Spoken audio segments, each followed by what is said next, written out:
আমরা আজকে এমন একটা ক্ষণে দাঁড়িয়েছি যেখানে আগামী 12 তারিখে যে জাতীয় নির্বাচন, সেই নির্বাচনে আমাদের সকলের অভিভাবক, আমার নেতা, আমার শিক্ষক জনাব তারেক রহমান সাহেব ইনশাল্লাহ বিজয়ী হয়ে প্রধানমন্ত্রী হিসেবে শপথ নেবেন।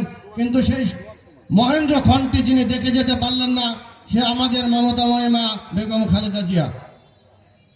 কিন্তু উনি এইটা দেখে যেতে পেরেছিলেন দীর্ঘ 17 বছরের স্বৈরাচার শেখ হাসিনার যে শাসন ব্যবস্থা, এই দুঃশাসনকে থেকে বাংলাদেশের মানুষকে মুক্ত করার জন্য যে গণতান্ত্রিক আন্দোলন, সে আন্দোলনে কিন্তু আমাদের মমতাময়ী মা বেগম খালেদা জিয়া নেতৃত্ব দিয়েছিলেন।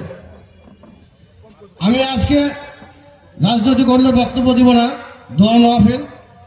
আমি আপনাদের সাথে যারা এই মঞ্চে এবং এই মাঠে উপস্থিত আছেন, পাশাপাশি যারা আসতে পারেন নাই আজকের এই শোক সভায়, তাদের উদ্দেশ্য বলতে চাই, আজকে থেকে বিএনপির ভারপ্রাপ্ত চেয়ারম্যান জনাব তারেক রহমান এবং আমাদের নেত্রী বেগম খালেদা জিয়া যেই সময়তে প্রার্থিতা ঘোষণা হয় তখন উনি জীবিত ছিলেন। যার কারণে বলছি, তাদের ঘোষিত যে প্রার্থী ডিএম জিয়াউর রহমান জিয়া সাহেব, আমি এবং আমার সাথে বাগমারার সর্বস্তরের নেতাকর্মী একাত্মতা ঘোষণা করে আগামী 12 ফেব্রুয়ারি ইনশাল্লাহ আমরা ধানের শীষকে বিজয় করবো, এই প্রতিশ্রুতি ব্যক্ত করছি।